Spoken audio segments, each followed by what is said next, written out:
these are the most terrifying and creepy sounds of war. At number 5 we have CRAM.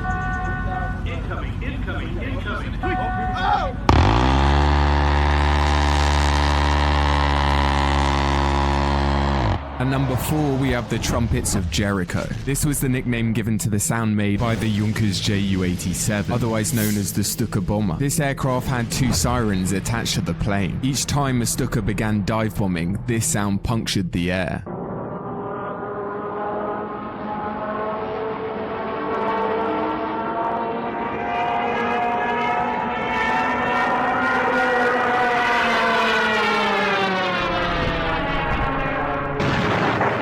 And number 3 we have the F-16 strafe sound. This one simply sounds like something coming out of the 7th circle of hell.